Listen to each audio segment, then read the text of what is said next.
Welcome. Good evening to tonight's webinar. I'm Allan, Carey, the Director of Sphere Education Initiatives. So excited to have you all here with us tonight.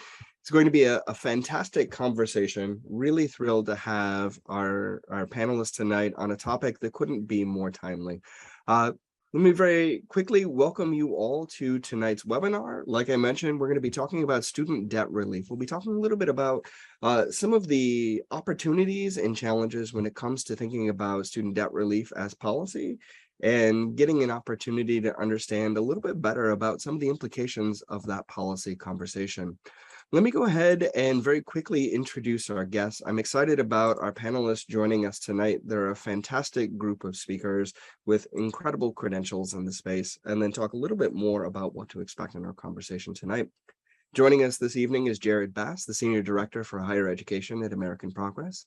Prior to this role, Bass was a professional staff member on the House Appropriations Committee, where he helped shape COVID-19 relief legislation, including the CARES Act, Coronavirus Response and Relief Supplemental Appropriations Act, and the American Rescue Plan. He has served as the Senior Counsel for Education and Strategy in the Education Policy Program at New America, the Federal Director at the Post-Secondary National Policy Institute, a Senior Policy Advisor within the Office of Planning, Evaluation, and Policy Development in the U.S. Department of Education, and the lead higher education staffer on the House Committee on Education and the Workforce Democratic Staff. Joining him this evening is Neal McCluskey, the director of Cato Center for Educational Freedom. He is the author of the recent book, The Fractured Schoolhouse, Reexamining Education for a Free, Equal, and Harmonious Society, and is the co-editor of multiple additional volumes. McCluskey also maintained Cato's Public Schooling Battle Map, an interactive database of values and identity-based conflicts in public schools, and oversees Cato's Private Schooling Status Tracker. McCluskey is on the editorial board of the Journal of School Choice and the editorial advisory board of The Line, a journal promoting civil discourse in K-12 policy debates. His writings have appeared in such publications as the Wall Street Journal, the Washington Post, and Forbes, and he has appeared on numerous television and radio programs. And I just recently discovered Neal was previously, in an earlier part of his life, a high school history English teacher. Is that right, Neal? Yes, a long time ago. Well, gentlemen, Jared, Neal, thank you guys so much for joining us, and teachers and those joining us in the audience. Thank you so much for coming here tonight for the conversation. It's a pleasure to have you here with us. Really excited about what we're talking about tonight. What we want to do is take the first part of the evening tonight and talk a little bit about how we got to where we are. Talk a little bit about the situation when it came to student loans and the situation in America, the most recent announcements from the president and the Biden administration about opportunities or potential opportunities around student debt cancellation, and then some questions around the appropriateness of that policy and some of the legal ramifications of what's happening already. So fascinating and lively topic. Excited to have everyone here, and very much so excited to have you all join us. I want to encourage you, like always, please do put your questions in the chat. We'll spend lots of time incorporating those into the conversation tonight. To begin, gentlemen, I'd love to turn the conversation over to you, Jared. Thank you for joining us tonight. I would love if you could give our teachers joining us this evening just a quick overview of the situation before the announcement. What were some of the general features of student debt in America, particularly that at the federal level, and some of the important things to know about where we are and how we got here? Of course. So first of all, thank you so much for having me. And I have to say that I come from a family of educators, so having this discussion in front of educators such as yourself is such a treat. My mom, public school teacher for 30 years. My brother taught in charter schools. He's a principal. My dad, school board. Relatives all over education. So these are the types of conversations that we have around our dinner table. So I'm glad we can all be around that dinner table tonight. How we got here. So I think the path to debt cancellation is an interesting one. I think regardless of where you sit, whether you are for debt cancellation or against debt cancellation, one thing is clear, debt cancellation is an unprecedented acknowledgement of kind of the student debt crisis, or the situation with student debt in our country. Right now, we have about 43 million, student loan borrowers who hold about 1.6 trillion in student loan debt. In 2008, that figure was 577 billion. So just in that short period, we've seen debt just escalate and compound over time to realize this 1.6 trillion problem.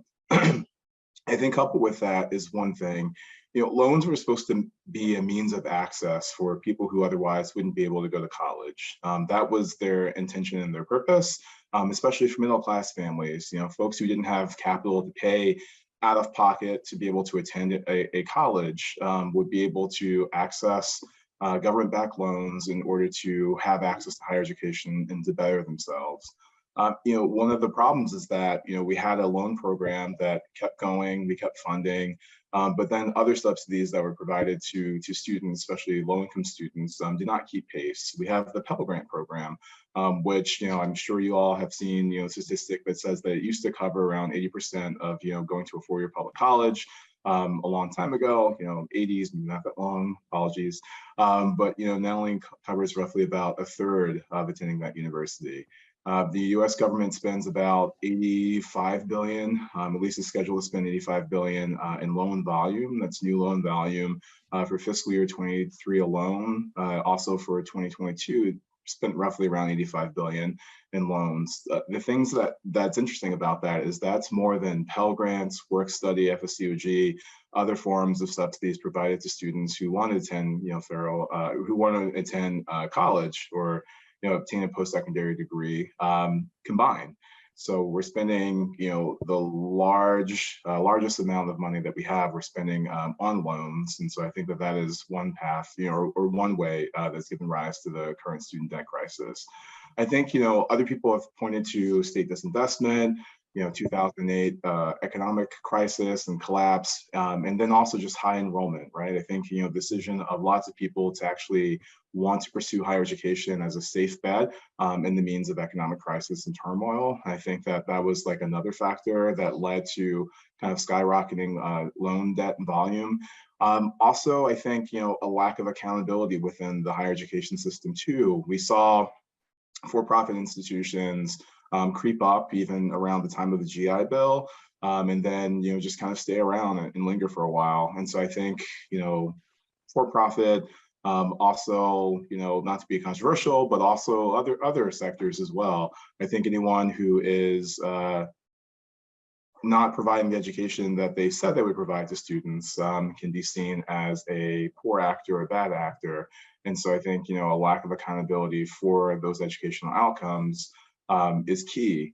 We also have a system where if you graduate from college, you pay your debt. I think we all are aware of that. But if you don't graduate with a post-secondary degree or credential, you still are obligated to pay back your debt, even if you don't realize the benefit of actually pursuing a higher education. So I think there are a lot of factors, but I think one thing is clear is that this announcement, whether you're for or against it, is in response to, I think, this current situation that we have with the student loan debt in America, and some would say student debt crisis. Jared, thanks so much for that introduction, and also really excited. And I forgot that you had mentioned when we previously talked about your family also being so heavily involved in education. I love that, and I'm really glad you've got an opportunity to be here and share that with us. Neal, I'd love any additional comments you have to add any additional color to what Jared has already said about the condition up to now. And in addition to that, tell us a little bit more about what's been announced so far. What do we know, and frankly, what don't we know at this point? All right, well, I'll try and do three things. I'll just say hello to everyone, by the way. Three things. One of them is sort of a shameless plug, but Allan, you went through some things that I've done that are on my bio at Cato, but there's a book I should make sure gets in there because it's actually a book about higher education policy, which we're talking about. It's called Unprofitable Schooling, Examining Causes of and Fixes for America's Broken Ivory Tower. So if you want to learn a whole lot more about sort of Cato views on, or Cato people's views on the higher ed system, it's worth checking out. It doesn't just deal with student debt and costs. It delves into a lot of things that people say kind of are problems in higher education, questions about does the faculty have too much power? Do administrators have too much power? Is tenure a problem? But it also gets into a lot of the cost issues. So I think it's a pretty good overview of what people are debating in higher education, and it's a shameless plug. So, what the heck? So you can check that out. Then I'm going to put a slightly different framing on this than Jared, because we got to have some discussion, right? And some debate. And then I'll talk a little bit about what's been proposed. I'll preface this by saying, I can't think of anybody who thinks the student loan system is working well. There are huge problems, and I think there's a lot of widespread agreement on a lot of these problems.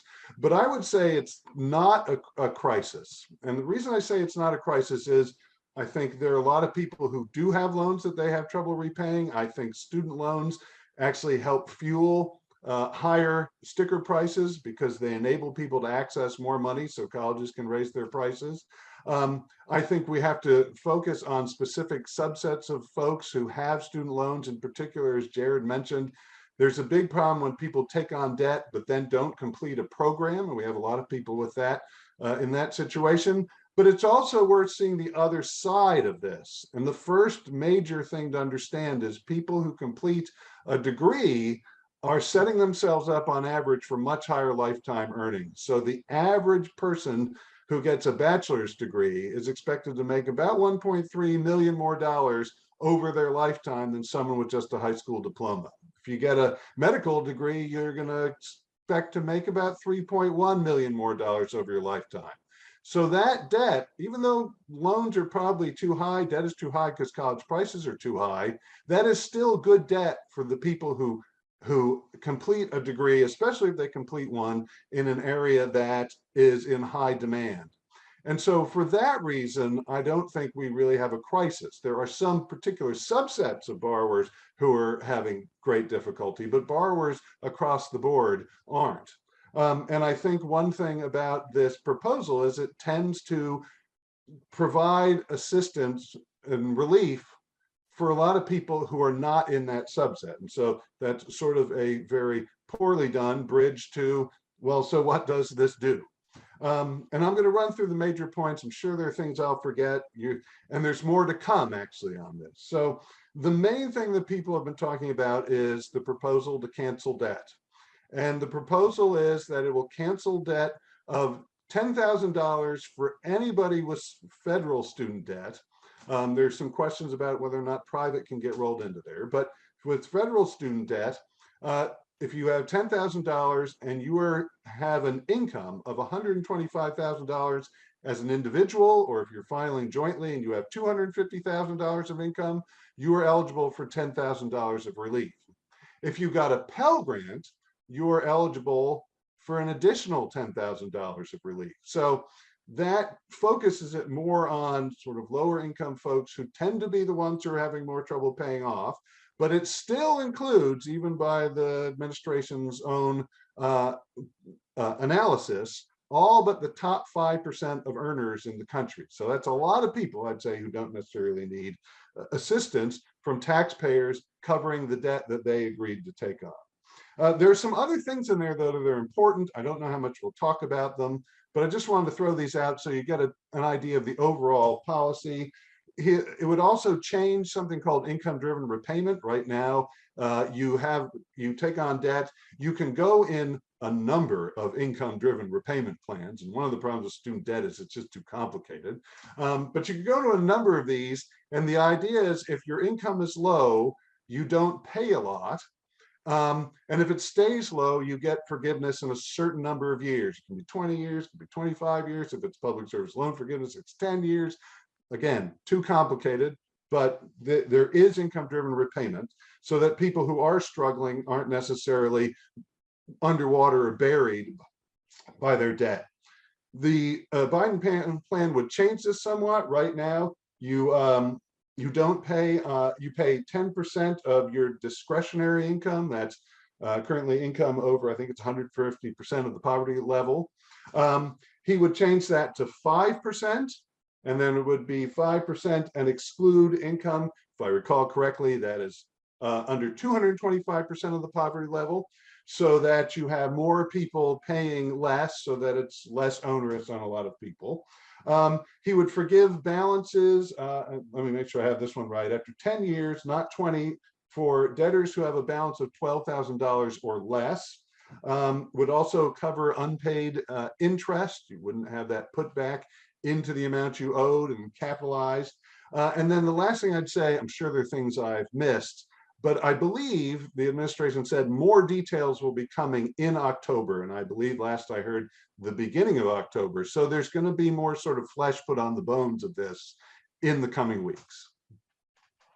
Thanks, Neal, for that additional context and laying a little bit of what's going on. It's a complicated policy, and as you both have already noted, there's a lot of moving pieces to it right now as more information is coming out. Jared, real quick before we dig into the our thoughts on the policy, good or bad, any additional things that you'd like to make sure you share about what's been announced or what we don't know so far? Yeah, no, I agree with Neal's assessment of, or the overarching policy. Things I would just add is there's the IDR piece, then also the president noted needing to take additional action for accountability and also controlling the cost of college, which I think we'll hear more about in the coming months as well. I think that there are areas for agreement. I agree with Neal on this. Whether or not you frame this as a crisis or a problem, there are borrowers who are in crisis. There are borrowers who are in need, whether they be borrowers who didn't realize the full fruits of having a college education, or borrowers who, even if they realized a degree, don't earn as much as maybe their counterparts with a high school diploma. And I think this is where we get into the issues of like race and gender as well, where you have some college graduates who don't, some graduates of color who actually don't earn as much as high school graduates who aren't people of color. So I think that it's a very complex issue. There are a lot of areas for exploration. I think also areas for agreement, but also controlling college costs and also thinking about the loans and the educational experience that I have is certainly going to be different than the educational experience my children have, and my educational experience and cost of college and going to college and need to borrow is certainly different than a generation ago. Like my folks, when I talk to them about their educational pursuits. So I think certainly agree that I don't know anyone who will say that we have a student loan system that's functional and working. And I do think that, leading, I think, up to our next segment for discussion, debt cancellation is one step to help right the ship, and help us to have conversations, I think, such as this one that matter, where we can talk about accountability, college cost, and affordability, more broadly. Excellent. So Jared, actually we'll keep with you. I'd love to move into this next part of the conversation and begin by thinking about the policy in terms of both, both of your thoughts about the policy in terms of what do you like about it, what do you think is problematic about it, and we'll start there. We'll get into the weeds from this point. I think this will get to some of the fun parts of agreement and disagreement. So Jared, from your analysis and your team's look at the policy, where would you say we like this? It's moving in the right direction. Maybe we'd like to see this or that differently, but here's generally where you come out on the topic. So I think, first of all, I like it all. I'll just say that. What I'll say is I think, the particular focus on Pell Grant recipients is helpful. Center for American Progress has supported broad-based debt cancellation of at least $10,000. That is the official policy of of our organization. Also making sure that there's ease of access, that it's as broad as possible. And so I think recognition of the subsets of different borrowers and just kind of the complexities of policy design, especially when you're going through this process of executive order, having a system where you have $10,000 for a large majority of borrowers who as Neal alluded to, a majority of which are making less than $75,000. So we're seeing a majority of the borrowers receiving forgiveness are actually making less than that amount, a majority of which are also making less than the median income level, across the country as well. So I think those are aspects that we like, seeing who it benefits, seeing who it helps. Also the addition of Pell Grants to actually act as kind of a recognition that the Pell Grant did not keep pace over the years with the college costs, rising college costs, and also the dependence on loans to make up some of the difference between what the Pell Grant could cover and cost of college. So I think those are certainly aspects that we like as well. And I think the fact that debt cancellation was tied to this conversation around, college costs, accountability, affordability, thinking about IDR and TSLF as well, are also aspects of the policy that we do like. And that's something actually we call for. Sorry, shameless plug again, but Neal started it. So we wrote a report prior to the president announcing debt cancellation called After President Biden Cancels Debt. And those were some of the things that we call for, that this should be part of a larger conversation around those three key areas of college costs. We have to look at that. We can't just have debt cancellation and divorce from a conversation of, well, how we actually control rising college costs. Otherwise, we may be in a situation where we have a student debt crisis again. And then also looking about how do we make college affordable, whether it be through investments in Pell Grants, and also just looking at the purpose of the loan program. Is the purpose of the federal student loan program serving its intended purpose that we talked about a little bit earlier as far as access? And then of course, accountability, holding institutions accountable, I think are aspects that we like as well. And then also the fact that, and this came to mind too, the breadth of loans that were included in this announcement. I think, we saw media reports that said, oh, it's going to be this loan or that loan, or it's not going to include these people. And then there's public outcry. But the fact that it includes Parent Plus borrowers, who frankly are borrowers who I think at the short end of the federal lending stick or federal loan policy. The fact that they're included and that they can have their debts forgiven, that they took out to help their children, actually pursue a higher education, that's a huge positive as well. And so I think including those types of loans, which, again, have not served, I would say, the intended purpose of a student loan program or parent borrowers particularly well, is really, really helpful and encouraging to see as part of the president's announcement. Thanks, Jared. Same question, Neal. When you're taking a look at this policy, what are some of the things to like? And I think I know the answer. What are some of the things that you don't like about this approach, and some things that you think can be improved upon some of the approach that's being taken so far?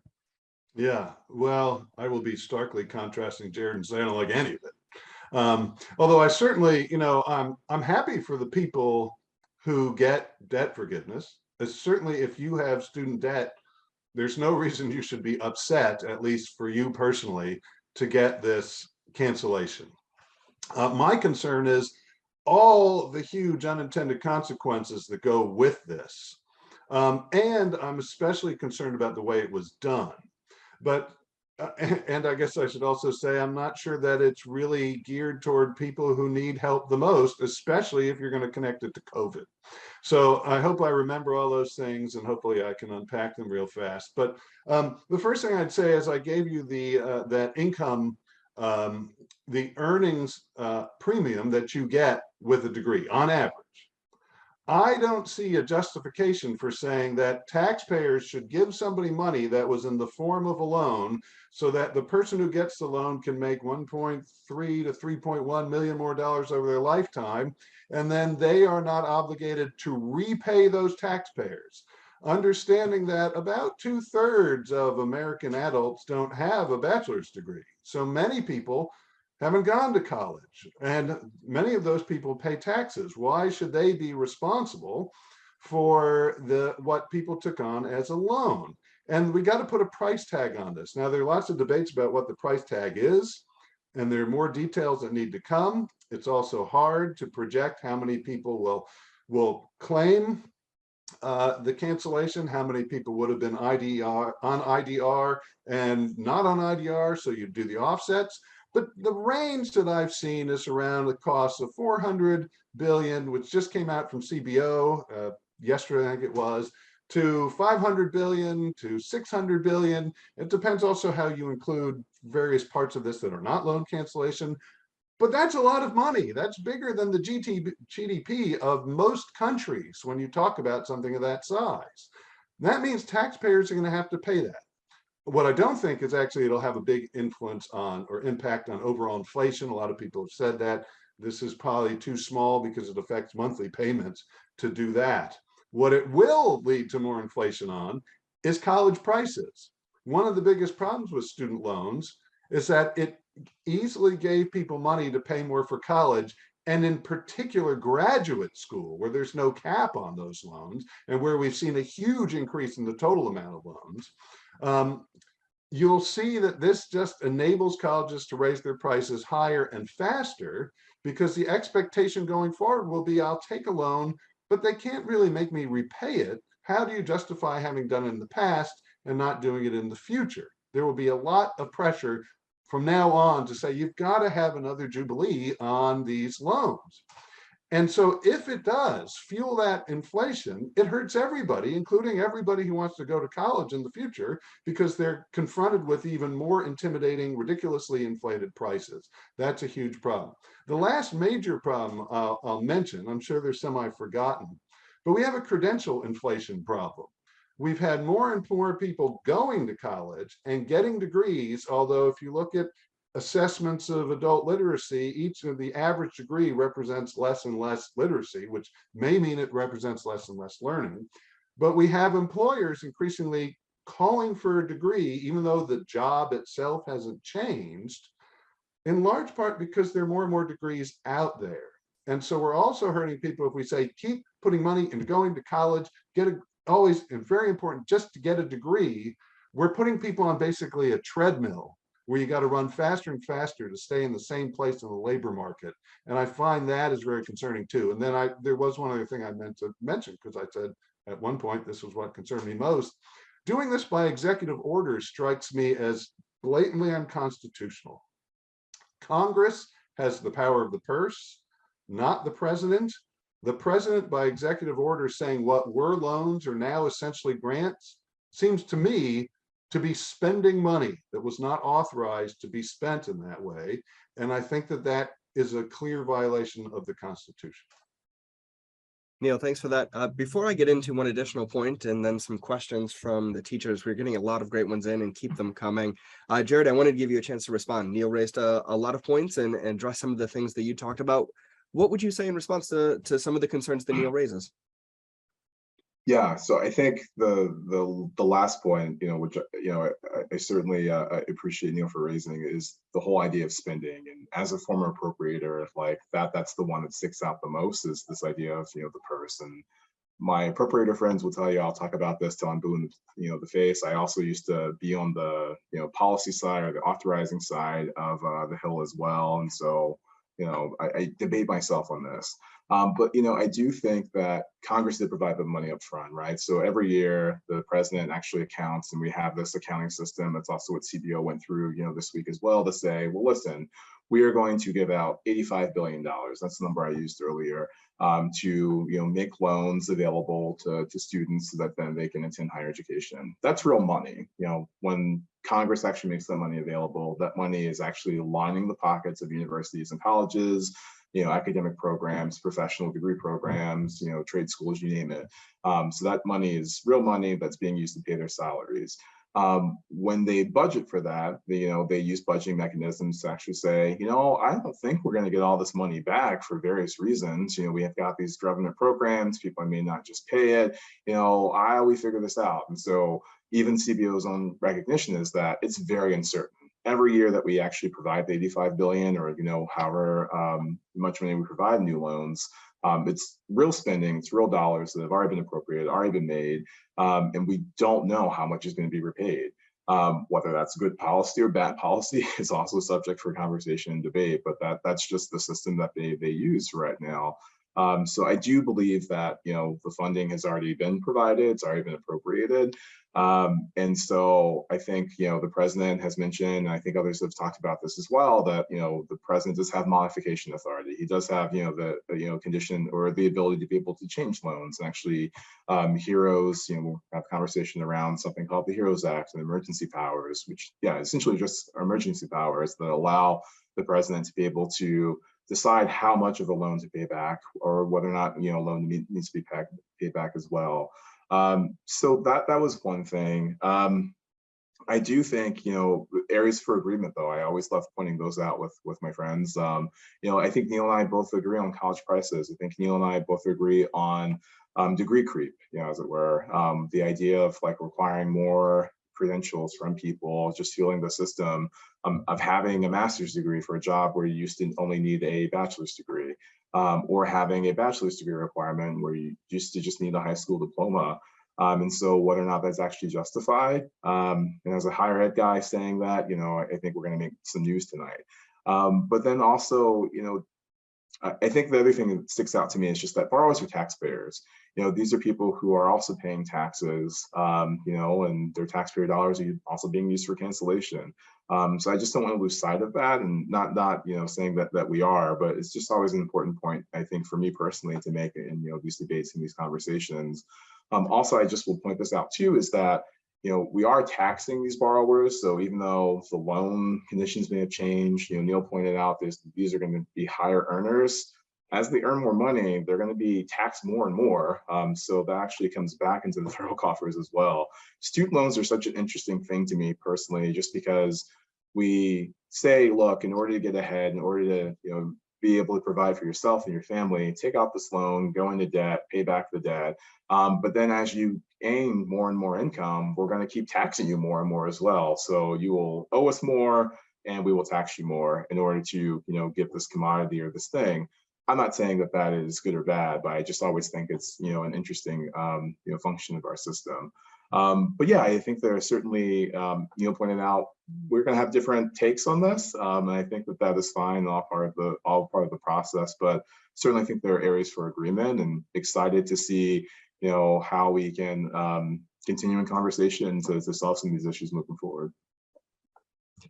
So the last question that I want to ask the two of you before pulling in some of the really fantastic questions coming in from the teachers so far is about the variety of pending legal challenges we expect in front of this case. As many of you may have seen, we saw the first legal action filed, I believe it was yesterday in Indiana, through the Pacific Legal Foundation, questioning some of the concerns around this. Neal, let me throw this to you first. What are some of the pending legal questions in front of this effort, and some of the ones we can expect to see? And then Jared, I'd love to get your thoughts on this as well. What are some of the things that are likely to withstand challenge, and what are some things that are interesting concerns, knowing that the law is always an interesting question of where it will go when it's ultimately decided. But Neal, get us started. What's that question when it comes to this pending approach? Right. So I guess the first thing the lawyers would tell me is I have to use a disclaimer that I'm not a lawyer. So none of this is official legal advice. And if it's wrong, what do I know? I'm not a lawyer. But I've had looked into this a little bit. And since I did make a pretty strong argument, or at least assertion, that this is not constitutional, that's sort of the overarching sort of question is it constitutional for the president to take what were loans and essentially turn them into grants? It hinges, though, more sort of concrete legally on, as Jared mentioned, the HEROES Act. The HEROES Act was passed, I think it was 2003, kind of in the wake of 9/11. We're sending soldiers off to Iraq and Afghanistan. And the idea was that we didn't want those soldiers, sailors, airmen, Marines who are deployed to end up in a worse position vis-a-vis their student loans than if they hadn't been deployed, because they were serving in what's called a national emergency. And so if you were going to be unable to make payments because you're overseas, you may not be earning as much or something like that, you wouldn't be harmed with regards to your loans. Now, that also includes a provision, though, that says it's for national emergencies, not just regarding the military. So a lot of it's about military. They called it the HEROES Act, presumably because it's about the military. But if you're in any place that is sort of, or acting, or impacted, I should say, by anything called a national emergency, then you can be qualified for these waivers to protect you from being harmed as a result of that emergency. And the thinking is, well, the whole country was under a national emergency as a result of COVID-19. And so that this law then enables the Secretary of Education, but through the direction of the president, to do things like cancel this amount of loans so that people don't end up worse off with regards to their loans as a result of the national emergency. Now, I think that that's dubious because we've had a freeze on repayment for, it'll be about 2 3/4 years by the time we get to the end of the year. where it said, look, nobody has to repay your loans right now, started in March 2020, and there's no interest charge when you don't pay. And that time counts toward your income-driven repayment time, where you don't, an income-driven repayment, you have to do, again, 10 years, 20 years, or 25 years, depending on the program. But that's essentially 3 years where you haven't had to pay, but it counts toward that forgiveness. I would say that that actually has made people better off vis-a-vis their loans, but the argument is that they're worse off. Regardless of what anybody thinks, though, about the legality of it, the constitutionality of it, of course, those are connected. The big question, at least this is what the lawyers tell me, and I'll believe the lawyers, is that it's very hard for somebody to get standing in this suit, because I would argue that the people most hurt by changing these loans into grants are the taxpayers, who will have to cover that difference, that lost revenue. But there's very strong precedent that you don't have a claim, you don't have standing just as a taxpayer saying, I don't like how the federal government uses my money. Because let's be honest, I'd sue like every day if it came down to that. So they said that. And then the other problems are you have to establish that there's been some harm done to you. And that's actually pretty hard to do. Because for the most part, people who are getting the forgiveness, they're better off with the forgiveness than without it. And then if you don't get it, so some people have said, well, what if you just missed the income cutoff? Couldn't you sue?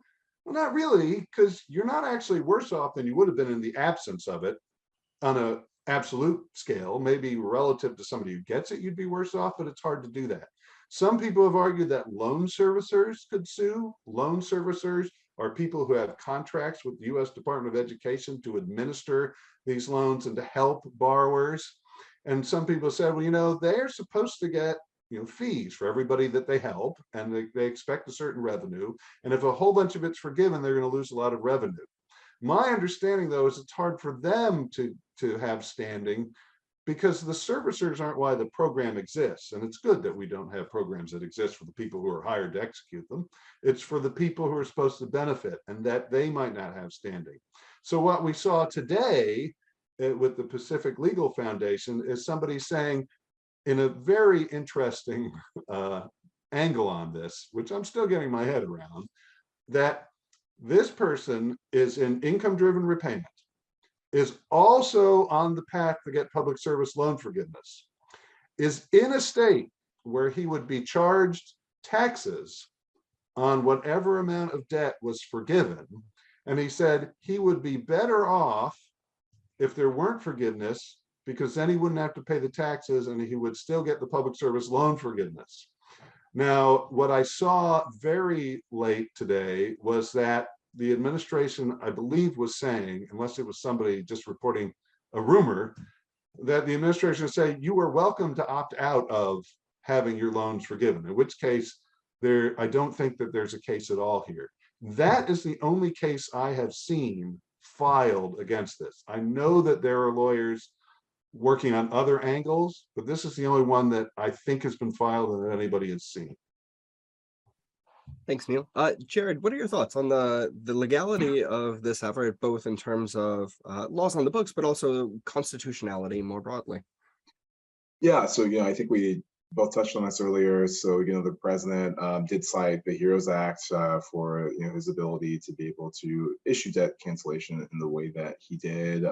I will also make the disclaimer. I am a lawyer, but I'll make a different disclaimer in just saying that I'm not here to provide legal advice. I will not be debating or arguing this policy before any, court on behalf of the administration. But I will say that I think we all have seen, or for folks who aren't aware, that the administration did release a legal memo actually outlining its belief or its assessment that it does have the legal authority to be able to issue debt cancellation to millions of borrowers through the HEROES Act, and lays out kind of a legal analysis for why that is the case.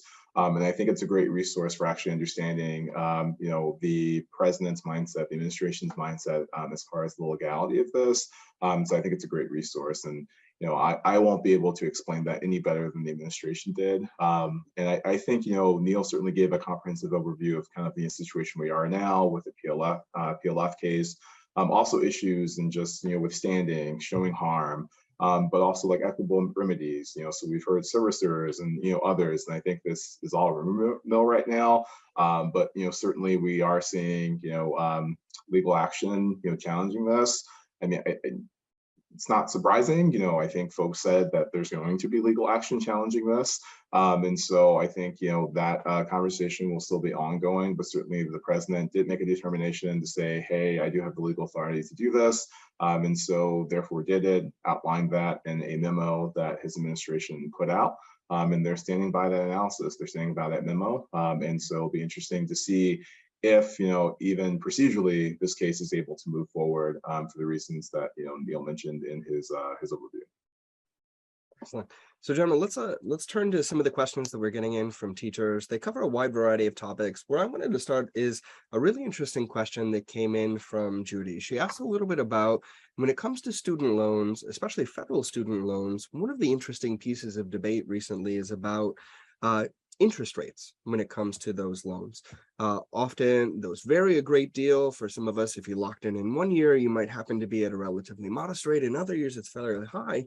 But one of the common questions right now is, well, why are there interest rates on federal student loans? Private loans, perhaps that's a different question, but thinking specifically about federal student loans, wouldn't it make more sense for those to be, or perhaps a step in the right direction, start to move those towards something like interest-free loans in higher education? Jared, Neal, whoever you want to take that one first, I'd love to hear your thoughts. Takes us a little off the immediate topic of debt relief, but I think consistent with the broader question of where do we go from here? Neal, I'm happy to take it first, unless you want to take it first. Have fun. I don't understand interest rates. Like I understand interest rates, I understand the policy, but essentially the way that interest rates are determined right now, it's changed over time. But the mechanism that we use is we take the 10-year Treasury note before the start of what is called the award year, academic year. And then we add a few points to the whatever that interest rate is. We add a few points depending on your status. So if you're an undergrad, you're going to get the fewest points if you're pursuing undergraduate education. If you are a parent or a graduate borrower, you're going to get a few more points if you're pursuing that level of education.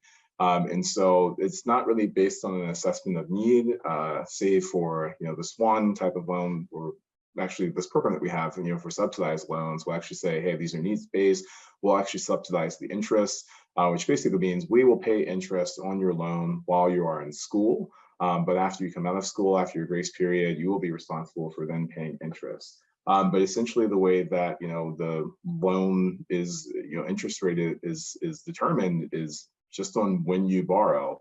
So you can have different interest rates, even though your economic situation doesn't change. You can also have different interest rates depending on when you went to school, and it just really depends on economic conditions at that time, plus additional points. There are supposed to be safe harbors that the government provides.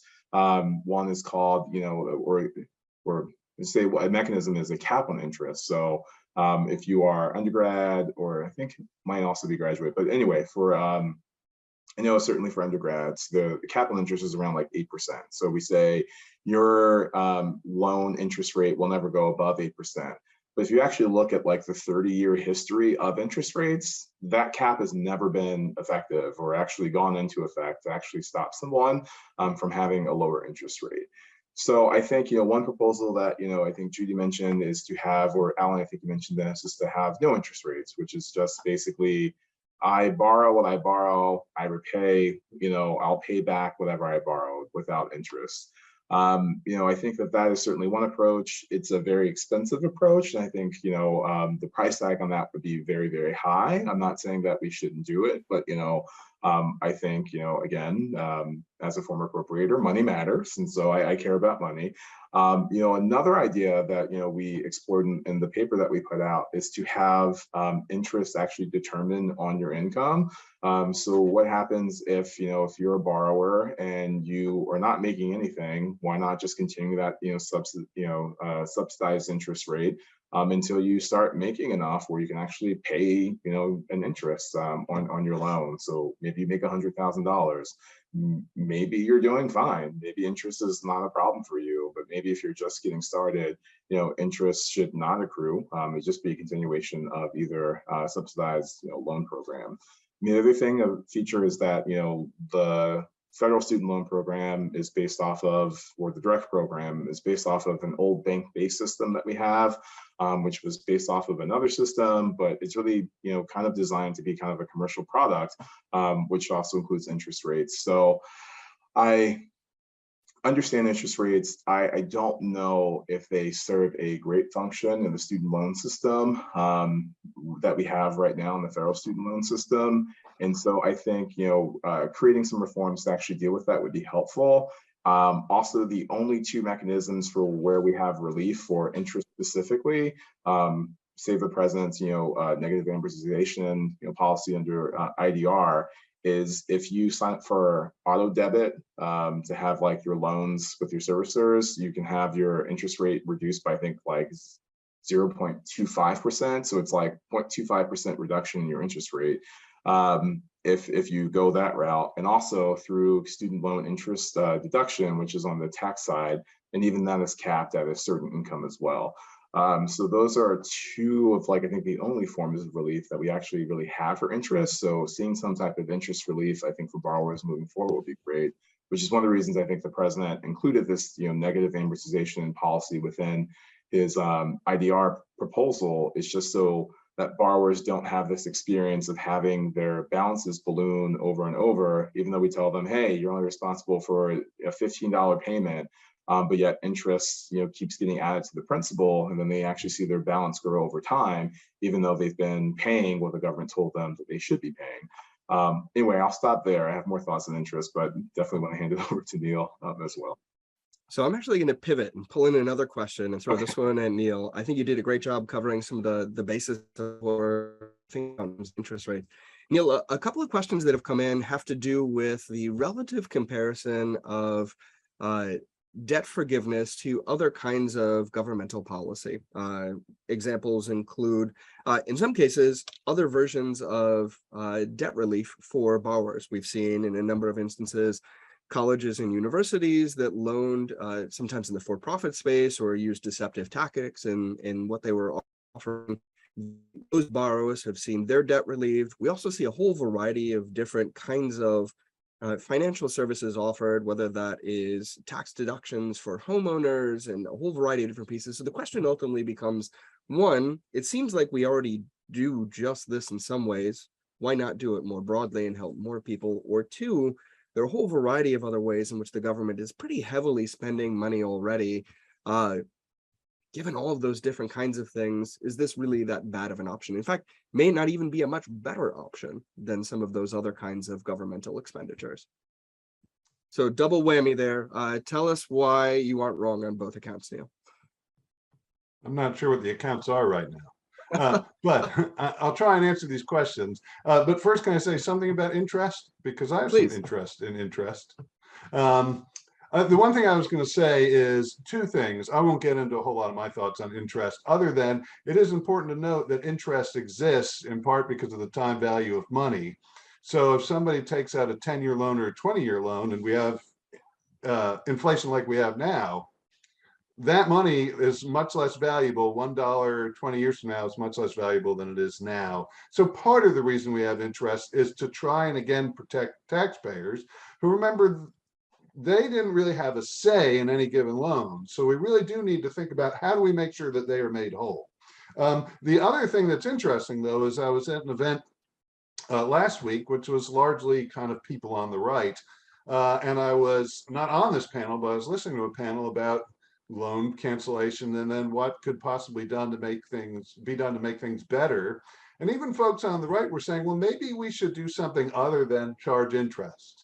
There was a proposal, for instance, to charge an upfront user fee, which I believe they said was done in Australia, which sounds familiar, but then not have the interest, so that it's not sort of compounding on people. And maybe that's something that you could get some sort of bipartisan agreement. I haven't really thought it through, so I don't know exactly where I stand on it, but it is interesting that we have people, I think, on different parts of the spectrum starting to say, well, maybe the interest charge is a problem. Now, in terms of the other things that the federal government spends money on, the first thing I would say in my defense is I probably don't like most of those other things the federal government spends money on. So the fact that they're doing these bad things to me doesn't mean let's do something else that is also, I think, a poor use of money that's poorly targeted, and that'll have lots of very bad unintended consequences for society, including people who want to go to college in the future, or people who don't want to go to college and still get a job without having to get a degree. I think when we just focus on this, we say, or at least I say, this is bad, regardless of the other bad things the federal government may be doing. I do think, though, we can look at some other areas where the federal government has been involved and see sort of similar outcomes. Healthcare is, I think, the best analog to higher ed in that we have a third-party payer problem there. It came from the federal government sort of incentivizing employers to be how you pay for healthcare. You get insurance from your employer, so you're no longer paying the doctors, you're paying through this insurer. It's not a surprise that healthcare prices go way up, because when the people consuming the product or consuming the service aren't the ones actually paying, when a third party is, that disconnects us from the pain that often comes with paying a high price and the discipline of having to pay with our own money.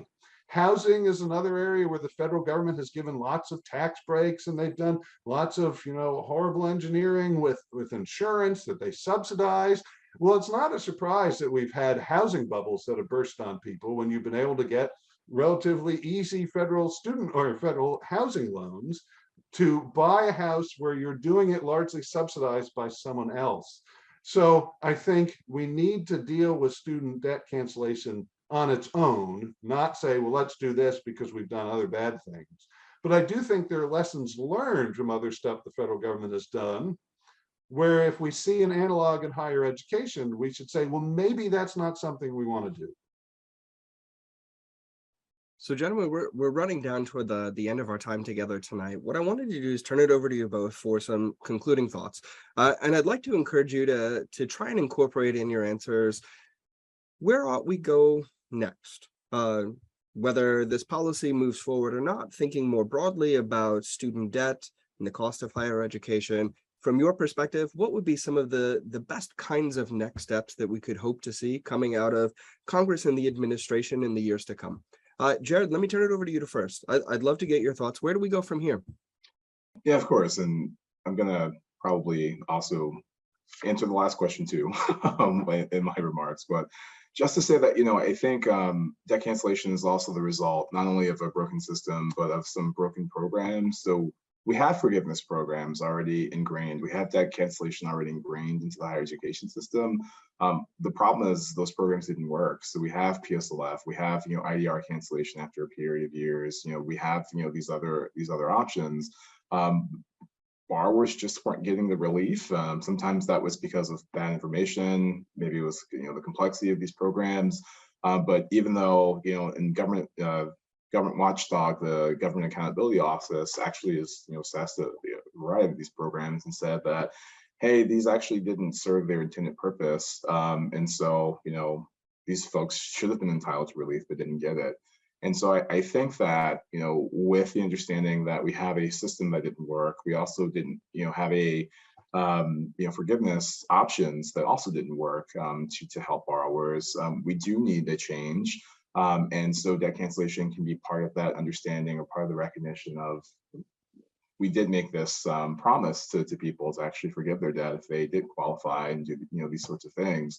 But actually we just didn't do that. And I think that is also, there are bipartisan opportunities. There also have been bipartisan failures, I think, in the administration and management of the student loan program. And so these are things that are fixable for sure. I think that Neal and I might disagree about how we fix the system moving forward, but I think that there's a lot of area or a lot of room for agreement as well. I think we both touched on college costs. I think that is something that we definitely need to get under control. And it's a problem. I think the causes of the rising cost of college, I think we'll have a different take on, but that's certainly something that we should look at moving forward. I also think that the ways that we can do that is actually having a system where we have institutions have skin in the game. So one thing that I've noticed in this conversation around debt cancellation is that we talk a lot about the federal government, we talk a lot about individual borrowers, and Neal and I talked a lot about institutions tonight, but I think the larger conversation that we should be having is how do we have institutions actually have skin in the game? How do we have them participate and share not only the upfront risk, but also the burden of student debt as well? And so I think campus-based aid programs are an option where we actually have institutions buy into those systems and say, we will give you some of the federal government investment, we'll make up most of it, but you actually have to contribute something, whether that be 10%, or a third, could vary by program, but actually having institutions pay into that system, I think could be helpful in controlling college costs. Looking at things like accountability, just holding people accountable for poor outcomes, for non-completion, for not providing the education that they said they were going to. And I think that includes graduate schools as well. I think that we should actually take a hard look at graduate school and making sure that, as professional degrees, that, the education that's being provided, that the opportunities that institutions said that they would provide to students are actually realized. And I think affordability, we touched on this tonight, I think, with the conversation around interest rates, but there's more that we can do there. There's more that we can do to ensure that we are investing in things like the Pell Grant program, that we're actually decreasing the cost of college. I tell people all the time that the two ways that you can restore the purchasing power of Pell, you can increase Pell, you can also cut college costs. I think that they're two sides of the same coin, and that's something we should look at as well. I see opportunity here though for a bipartisan dialogue, a conversation, whether or not that's going to lead to a another massive rewrite of the Higher Education Act, the federal law that governs higher education in the United States. I think it's still up for debate. But I think it's heartening to see, both Democrats in the House, taking, or I should say, releasing a bill that looks at, higher education system reform, and also Republicans releasing a bill that actually looks at higher education reform, and maybe we'll move there. I think one of the things that's interesting to me in this debate, and I talked about this earlier in my opening remarks, is that the last time we had a reauthorization of the Higher Education Act was 2008. Back then, student loan, outstanding loan balance was 577 billion. We haven't had one since then, and now it's 1.6 trillion. There have been, some tinkering around the edges with student loan policies since that time, certainly. But I think that having a congressional conversation, having a conversation where we're having hearings and actually looking at investigating these problems would be, very, very helpful moving forward. So with that, I'll just say thank you. I've really appreciated this discussion, the questions, and remarks from my colleague Neal as well. And so hopefully we get to continue this conversation beyond tonight, but thank you all for having me. Thanks, Fred. And I have to admit, you've mentioned a couple of times 2008, and in my head, that was like 4 years ago, not in fact 14 years ago. And that is terrifying. Both how long it is, but also just how much student debt has grown in that stretch of time. Neal, concluding thoughts. Where do we go from here? Yeah, well, that 2008 really puts it in perspective. I would say that I'm a little, it takes Congress a long time to do anything. I will say, though, if we have the president sort of on his own change policy, that does take away some of the impetus for Congress to do its job and really look at these programs and figure out what to do with them. And I think Congress has punted their authority on way too many things. It's not just student debt. But to put it on more of a high note, I actually think that Jared has hit on a bunch of things already that you could get bipartisan support to look at. I don't think you'll get everybody agreeing on exactly how these things should be handled. But from my observation, there are a few things that are starting to get at least bipartisan support among wonks.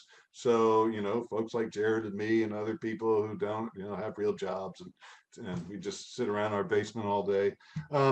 But I will first lay out my cards. I think we should phase out all student aid. Politically, that's unrealistic, but I think the third-party payer problem is a tremendous problem that is a major cause of why college is so expensive and why we have too many degrees out there. But most people are not on board with phasing out all student aid. I hope we get there. I'm working on it, but we're not there yet.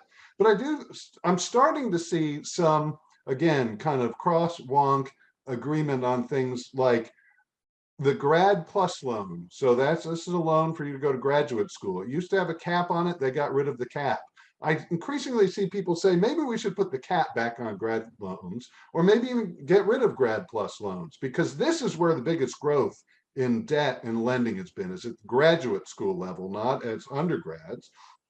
And there's a good argument that if you're going to graduate school, you really demonstrate you're going to have pretty decent earning potential. And maybe you can get loans in the private sector instead of through taxpayers. I would also like to get rid of 529 plans. I mean, lots of people have them, but they are really geared toward upper income people to save money to go to colleges. That also sort of pushes up the price. I think I've seen some bipartisan agreement on maybe simplifying student aid and student loans. I mean, I can't run through everything, but if you go to like the federal student aid websites, there are about, I think last I counted, 8 billion different sorts of ways to repay your loans. That's probably 8 billion is a little bit much, but there's pay, repay, IDR, IBR, PSLF, all these terms that are out there. And I think it's really hard for people to figure out, how do I repay these loans? Or at the beginning, what loans should I take out? There have been proposals to have like one loan program, one income-driven repayment, one standard repayment, and that's it. Maybe one other thing. I really think there could be agreement on simplifying a very complex and confusing system. I haven't seen as much agreement on this. I think maybe if we're going to have federal student loans, there should be underwriting that is based on the demonstrated ability of somebody to likely succeed in college and in a field for which there's demand. In the past, we've talked about underwriting financially, and some of these, like Parent Plus has some minor financial underwriting saying, well, we make sure that for at least to some degree, we expect that you have the financial wherewithal to pay these loans off. But that kind of defeats the purpose of a federal loan. The federal loan exists for people who don't necessarily have the financial wherewithal, but do have the ability to benefit from college, so that that ability to pay isn't an impediment. So I don't think we should be looking at that sort of financial underwriting, but maybe we should look at some assessment of potential borrowers about, do they have the indicators that they're likely to succeed in a program? And is that program in an area where they can likely get a job that enables them to pay back their loans? Because we're not helping people if we have a good expectation that we're going to saddle them with debt they can't repay. And then the last thing that Jared mentioned, pardon me, that I've seen a lot of support for, is this idea of skin in the game, that the colleges should be responsible for some share of student defaults, and there may be a floor of, if you 5% or 10% of your grads default, then you have to, as an institution, pick up half of that defaulted amount. I think that makes sense because, again, well, maybe we haven't mentioned this. The one entity that clearly benefits from student loans is higher education itself. Colleges and universities get this money, and for the most part, it doesn't matter how well they do with those students. They're getting the money and they're keeping it. Skin in the game may be a good way to deal with that, and I think you could get bipartisan agreement. The only concern is a school like Harvard or Princeton or Yale, they are going to have very few defaults because they're tending to take students who are, exquisitely prepared, usually already wealthy people. And so they don't have much risk. The risk increasingly gets borne by the schools that are actually working with people who have obstacles in their lives, and aren't just sort of on easy streets the way that often people at Harvard, Princeton, Yale, Stanford, place like that are. So there is something to consider, that, well, are we going to hurt the institutions that are actually trying to work with people who are not necessarily the academic elite? But I do think skin in the game is something you could get a lot of bipartisan support around, because everybody recognizes that the colleges are making a lot of money off of these loans and other student aid, and they don't really have any risk. Jared, Neal, thank you both so much for a fantastic conversation this evening. I really enjoyed both the candor with which you brought the conversation to the table, but also the civility you showed in engaging in a whole variety of different perspectives on these issues. I know it was exceptionally informative for me, and I really hope it was for teachers as well. I want to make a couple of very quick announcements at the end of the session here as a bit of a heads up for our teachers joining us. After this event, we will clean up the video recording and share it with all of you and anyone else who's registered. And we'll also, of course, send out professional development certificates for those of you attending tonight. Really do appreciate you all being here. Two additional heads up about upcoming Sphere programming. First, we're going to be having a seminar or another webinar on October 11th with my colleague Marian Tupy on his new book, Superabundance. Should be a fantastic conversation. I do hope many of you will be able to join us. Also, I wanted to give you all a heads up. Many of you are alumni of our Sphere Summit program. We'll be launching that again in summer 2023. Applications will be opening in the next handful of weeks, but we will be offering one track at the beginning of July for teachers new to Sphere Summit, and one again at the end of July for those of you alumni and those teaching advanced subjects. I hope to see, well, frankly, all of you there this summer. It will be a pleasure. Again, thank you, Jared. Thank you, Neal. Really appreciate you all being here tonight for the fantastic conversation. Thank you, teachers, for your work. Best of luck in the upcoming semester, and good luck for those of you, unfortunately, dealing with the hurricane. I hope it does not impact any of you too terribly much. It's been a pleasure to host you all. Thank you so much, and good night.